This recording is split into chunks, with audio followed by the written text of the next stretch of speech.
Welcome to San Antonio, Texas, and the Alamo for the Valero Alamo Bowl as part of Capital One Bowl Mania. A jam-packed Alamo Dome for a matchup of ranked teams with number 13 Washington State, a 10-win season, taking on number 24 Iowa State.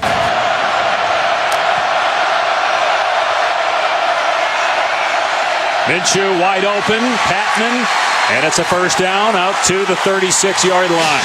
Gain of 13. No, Greg, you talk about those intangibles. What people don't realize is that he had to win this job in essentially 3.5 weeks. He showed up in fall camp, and not only was he advanced with the scheme, he had the backing of the team in less than a month.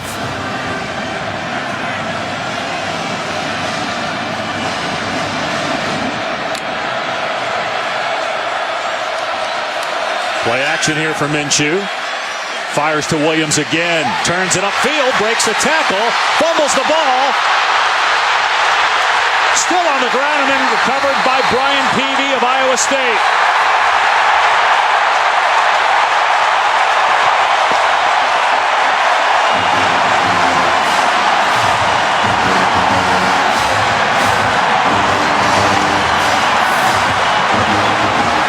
Williams, the running back, second catch of the game already. And how about tracking from behind Brian Peavy? Locating the football, getting a hand on it on the collision. After suffering from mono, he only weighs about 200 pounds as it is, and he lost about 40 pounds because of that. Purdy rolling out here and throws a pick. Intercepted at the 41 by Jalen Thompson. 2 minutes, 2 turnovers.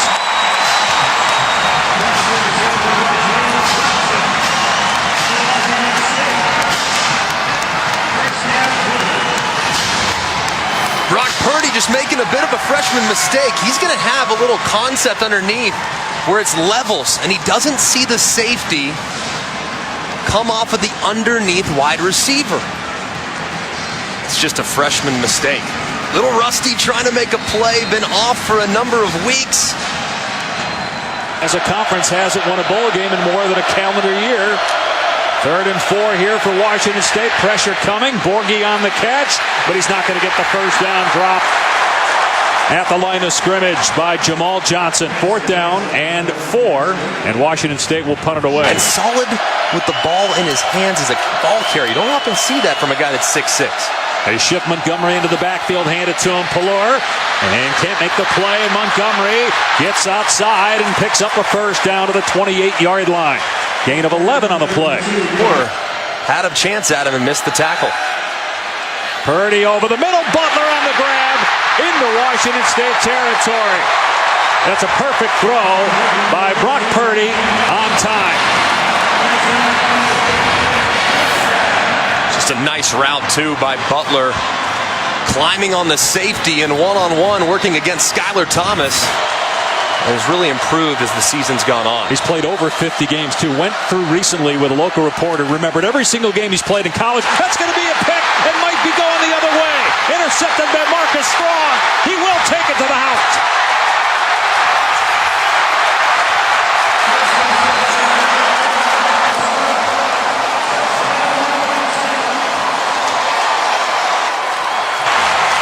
There is a penalty flag down at the 7-yard line. Did it occur before Marcus Strong reached the end zone? 71-yard return if it holds up. 2 picks thrown already by Brock Purdy. Guys, he's still in the field of play there when the penalty flag is thrown. That's why I said, Luke's, if he is... Well, let's see where the call is, John O'Neill. Unsportsmanlike conduct. Taunting on the intercepting team. 15 yards from the spot of the foul. First down. So no touchdown. Wow. And when you do that in the field of play, that's a rule that went in about 7 or 8 years ago. You taunt a defender, a team or an opponent, which Strong clearly did there to Brock Purdy. The touchdown is waved off, and it's a 15-yard penalty.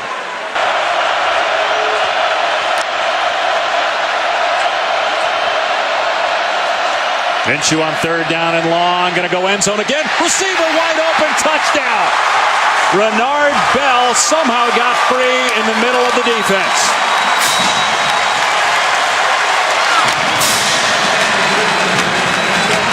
Marcus Strong says, whew, okay.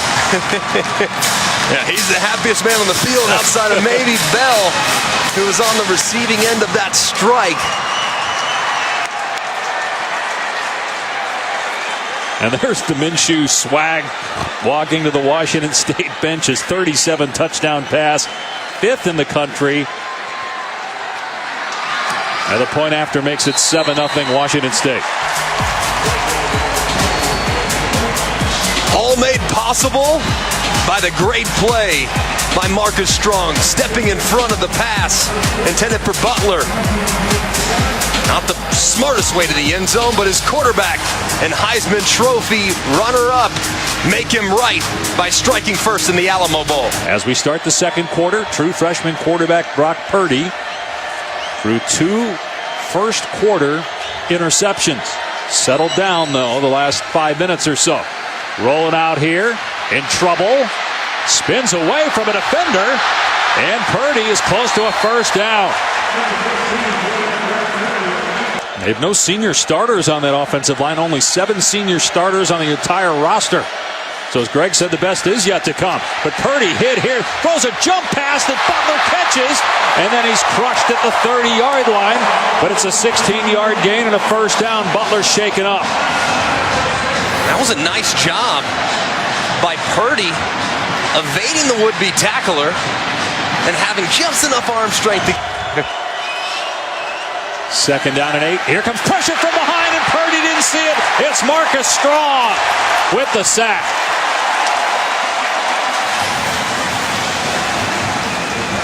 This is a really good design. You're going to see motion across, which frees up Strong to blitz off the edge. And Purdy has no idea that he's coming. They lost, though, to Average Joe's. Spoiler alert.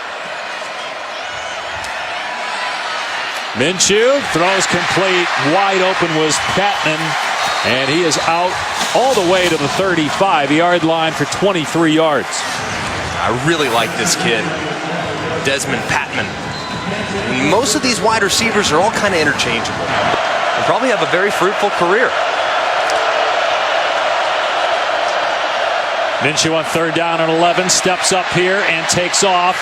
Oh, he gets tattooed at the 41 and a penalty flag thrown. Willie Harvey came in high and hard.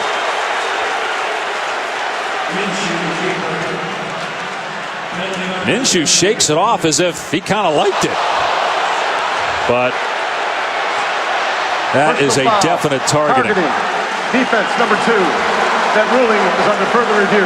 And that is one of their best players who will not be available for the rest of the game. Willie Harvey. So will left tackle Andre Dillard. Minshew off play action. First down catch for Patman. Got a little shove too from Abraham Lucas, the right tackle. And it'll be first and goal from inside the 10-yard line here. Washington State's just been very methodical. 3, 4, 5, 6 yards of play. Minshew on second and goal looking. In trouble. Gets out of there. Fakes the pass, takes off, dives, touchdown!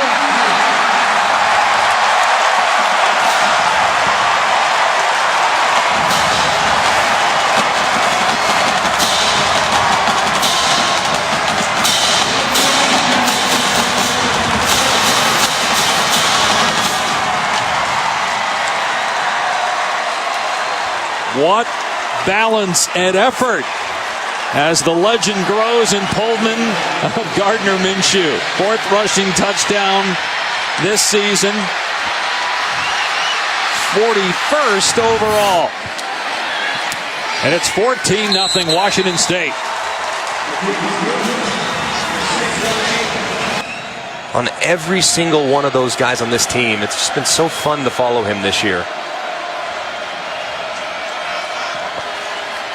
Brock Purdy going to work, gets rid of that one. Butler back on the field, gets the first down. Averaged over 22 yards per catch, 10 plays of 40 yards or more this year. This is the part of the offense they got to get going now. Butler needs to get involved. He needs to take over this game and make some plays after the catch. Nice job right there. That was a 24-yarder. Now he's wide open in the middle of the field. Dragged down inside the 10, but Butler getting loose in this secondary for Iowa State.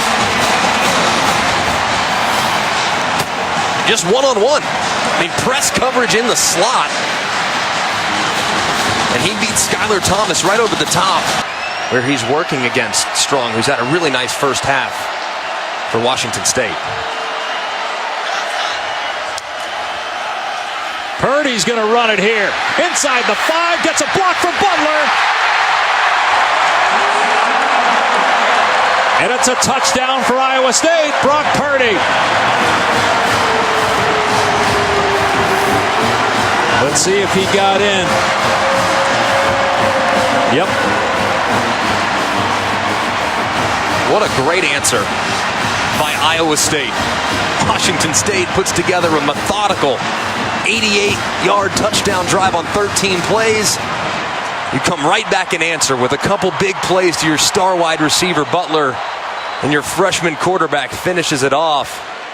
What Kyle Kemp did last year, winning at Oklahoma, leading the team to 8 wins. But then the injury to Kemp, followed by the situation with Zeb Nolan struggling, and then Purdy comes in and fights off 2 interceptions tonight to lead that drive, hitting Hakeem Butler a couple of times on the perimeter, then doing the rest with his feet to cut that Washington State lead in half. Iowa State able to cut into that Washington State lead with a Brock Purdy rushing touchdown. Plenty of time, though, for the Washington State offense to go to work. Harris on the return for the Cougars. Trying to find a running lane. He does on the outside. Past the 30. Breaks a tackle. And finally banged out a play near midfield. So they got the down marker fixed, the clock fixed as well. 2nd and 10 on the 29. Minshew on a crossing route. Calvin with a move inside the 20 and down close to the 16-yard line. Another first down. 10 different guys catch the ball almost every single week for Washington State. Minshew in trouble, sack back at the 21-yard line. Northrup, who replaced Willie Harvey.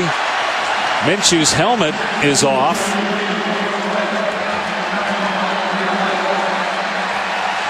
Mike Leach is going to call a timeout so he doesn't have to come out of the game, guys. If you lose your helmet, you're supposed to leave for a play unless it's because of a penalty. No penalty is thrown, so Mike Leach will use the timeout so that Minshew can stay in the ball game. Targeting. Number 50 from Iowa State committed a targeting foul. To be half the distance from the end of the run, automatic first down. By rule, number 50 is disqualified. Number 16 from Washington State is allowed to come back in the game because the foul, his helmet came off via a foul. So Washington State should get its timeout back because of the penalty. They don't have to use a timeout. Matt Campbell is irate with the call.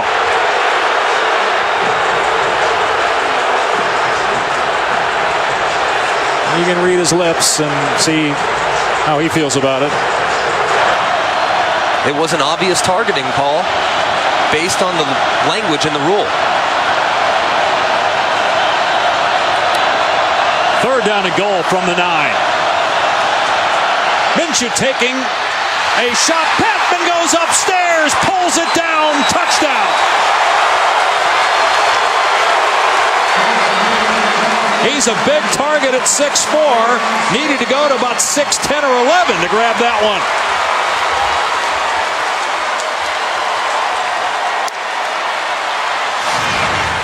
Fabulous catch by Patman and a great throw by Gardner Minshew. They always say when you're down in the red zone, find your biggest targets and throw it where only they can go and get it. He finds a 6'4" target in the back of the end zone, throws it to us or no one, and his receiver Patman, who's really come on strong in the second half of the season, hauls it in for the touchdown. Mazza puts it through, 21-7, Washington State. Minshew now with 2 touchdown passes and a touchdown run. They're going to run it here on 3rd and 4. Montgomery gets the first down and more. What a cut! And Montgomery close to midfield. The clock at 19 seconds. They're not going to use a timeout. The clock will start on the ready for play. I'm surprised they don't call one of the timeouts. And look how much time they're taking here. Purdy got to do something with it.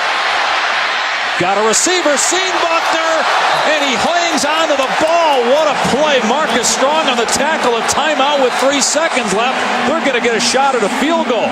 It's only his 5th catch of the year.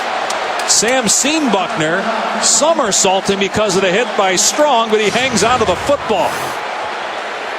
A big collision. And Marcus Strong, who's been one of the best players on the field tonight, on the receiving end. Like my chances on a potential return there.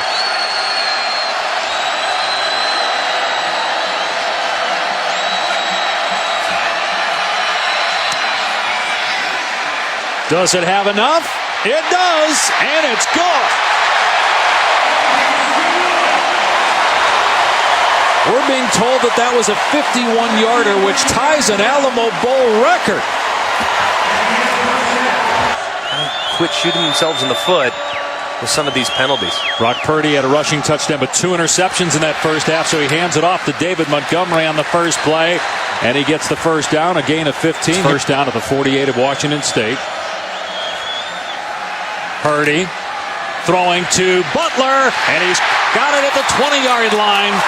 He's their big play go-to guy, and that's a gain of 28, and they're in the red zone already. Great job of Purdy recognizing the one-on-one coverage against the safety, Skylar Thomas.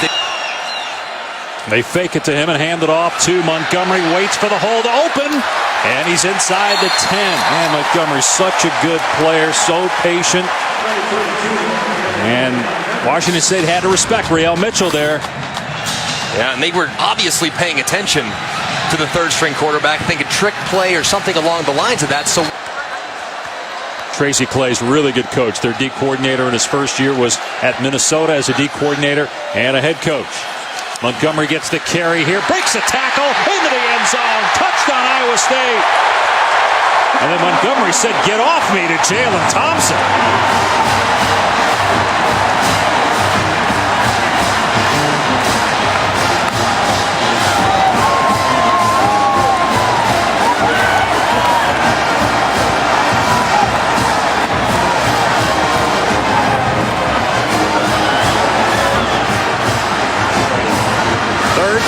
Rushing touchdown for David Montgomery, has broken more tackles than anybody in college football the last couple of years, and he did it on that run.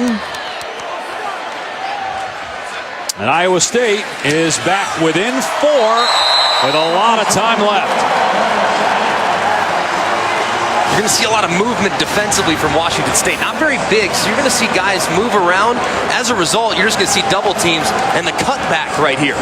The cutback by Montgomery. Look at the patience to recognize that it wasn't blocked perfectly, but I can just hesitate for a half-second, maneuver just slightly to my right, avoid a would-be tackler, and then re-accelerate into the end zone. That's a really nice, savvy run by Montgomery, who does that time and time again. Played him as well as anybody this year and beat him last year, Iowa State did in Norman a year ago. As Winston gets free, breaks a tackle, holds on to the ball, and is all the way to the 42-yard line of Iowa State, a 23-yard pickup. So far, the early adjustment from John Hickok, the defensive coordinator, is to bring a little more pressure. Right there, Mike Leach. So maybe 2 downs to get it if you get a real positive gain here on 3rd and long. Minshew runs into his own guy, then eludes an Iowa State player. Now throws it downfield. It's tipped and incomplete. Intended for Sweet. 4th and 15. You would think Washington State will punt the ball here. It's been a lot of fun to watch. If it's in fact his final game, what a career he's had. Purdy gonna take a shot. He gets drilled. Butler, one-handed catch, and then rips it away from the defender. On the jump balls, you got no shot as a DB against that guy. Wow. Give me that. Vertical. What a catch. Really starting to showcase some of that ability we saw in the second half of the season. Also has a rushing touchdown here tonight. Hands it off to Croney, who's got some running room outside. Dragged down, close to the first down, and he has it at the 29 by Skylar Thomas. A 13-yard pickup for Sheldon Croney, who's the backup, came in with only 21 rushes on the year.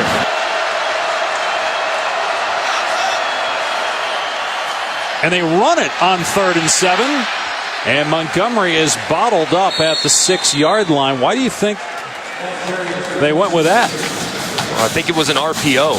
And when he got 2 high safeties back there and a favorable run look, he decided to hand it off, which is a good decision based on the RPO. It's just, man, I don't love it. Not on that down and distance.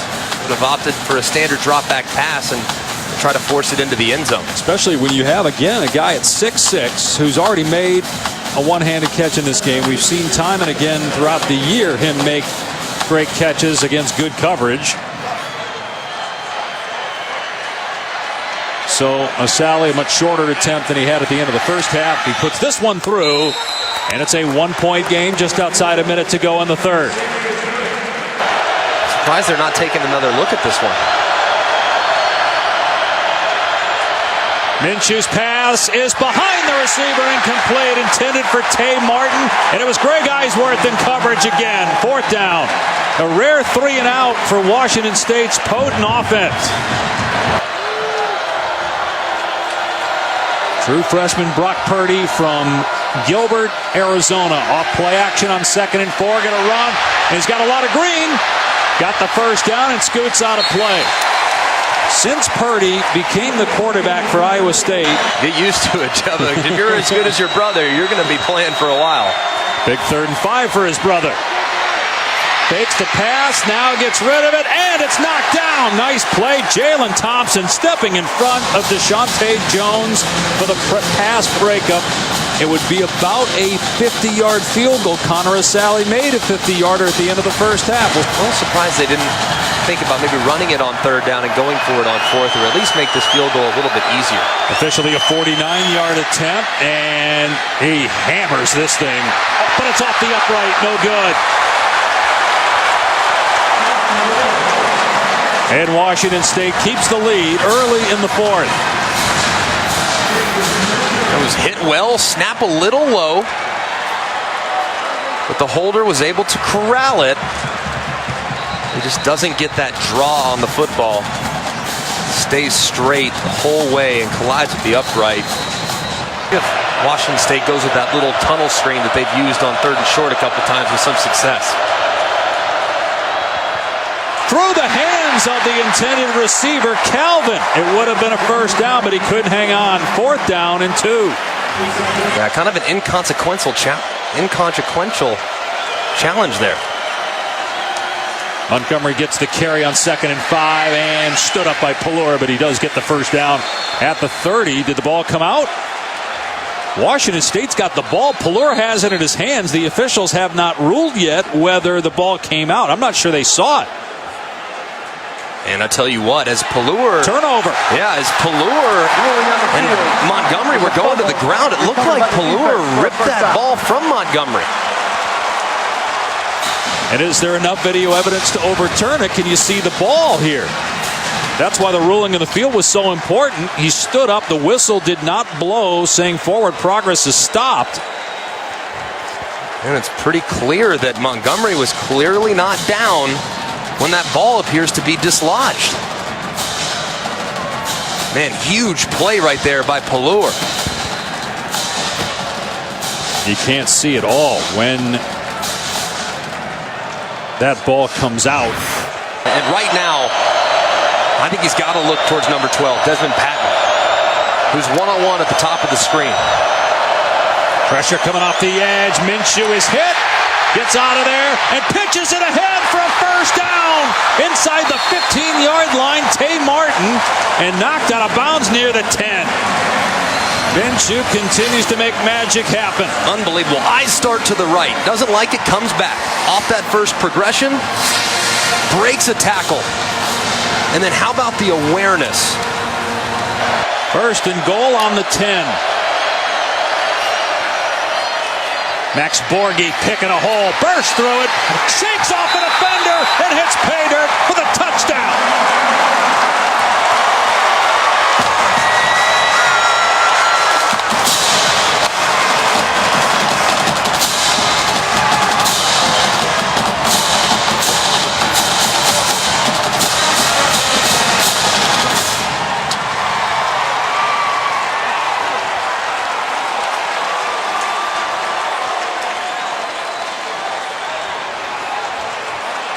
So the turnover forced by Peyton Pallor is turned into points. Max Borghi, a true freshman. And it's an 8-point Washington State lead. In Gardner Minshew, you must trust. Creating and escaping on a long yardage situation to keep the drive alive. And then one play later, Max Borghi rushing it in for the Cougars as they extend their lead. That was really the most effective part of their offensive plan in the second half when they were rolling just a few minutes ago. Now you're off schedule, second down and 13. Purdy looking downfield again, waits, receiver comes free, and it's a first down catch to midfield. Allen is into Washington State territory. Chase Allen, who missed a handful of games with injury, comes up big here, a 29-yard gain, and there's an injured Cougar safety, Skylar Thomas. So it's first and 15 back in Iowa State territory now. Purdy steps back. Montgomery wide open. Look at him go inside the 30-yard line. Can they catch him? They do. He dives and comes up short of the goal line, but it'll be first and goal at the 1. Hunter Dale saved the touchdown for now. What an amazing design. Well, let's see. As David Montgomery tightrope the sideline all the way. That foot looks good. That foot looks very close. Yeah, maybe at the 4. You jump off sides and back yourself up 5 yards. Watch the one-on-one for Hakeem Butler. Montgomery gets the carry and drags a defender down to the goal line. He's short. They rule him down at the 1. Second and goal coming up. And the knee is down there, and it looks like the ball is short. They get right up to the line. Purdy takes a snap, a quarterback sneak, keeps the feet moving. And the officials haven't signaled yet whether he's in. Now they do. Touchdown, Iowa State. And they'll go for 2.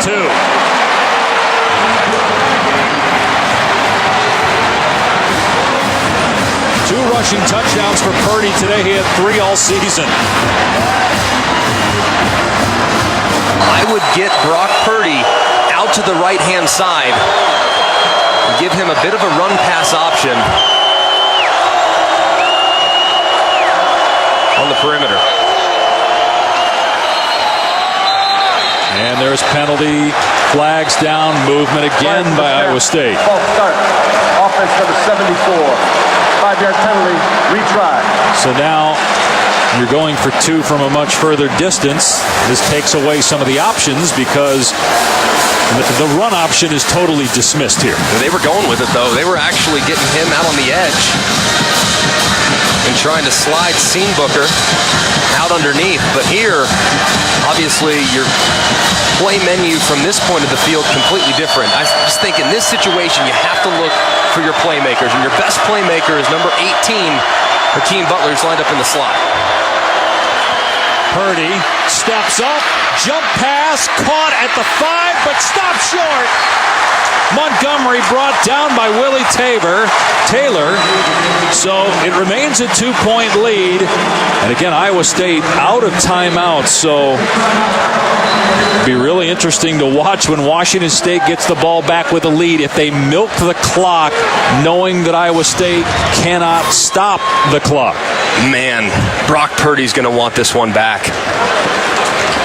Not a bad effort, knowing that you got to lose it, you have to make a play. But look at Hakeem Butler in the back of the end zone. I mean, he is wide open with a lot of grass. More than a calendar year for the Pac-12 since it won a postseason game. Pass play here to Martin, catches it and gets the first down. The clock will stop it just to reset the chains. I don't know if I'd risk dropping back and throwing it. But he's going to. Minshew here, and they're taking a shot, and it's caught by Patman. First down. Just when you think you got Mike Leach figured out, you got no idea what Mike Leach is going to do, really. I mean, that is the opposite of what anyone would think in that scenario. I mean, the exact polar opposite. Here, let's throw a low percentage pass on a deep ball, knowing that the other team has no timeouts. And a great job, too, by Patman staying with it all the way through. Yeah, because he didn't have it there. He still didn't have the ball until right there, squeezing it between his knees. One more snap, and that's it. Washington State, 28. Iowa State, 26. Mike Leach showered with Gatorade. And a school record, 11 wins for the Cougars, and the first Pac-12 bowl win in a year.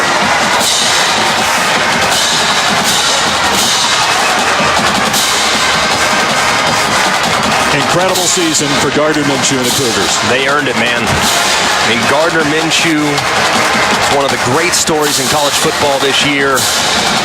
Brock Purdy and Iowa State, they'll be back, but tonight's all about Washington State, man. What a season. What a job by Mike Leach and Gardner Minshew in creating magic over and over again en route to the best season in school history.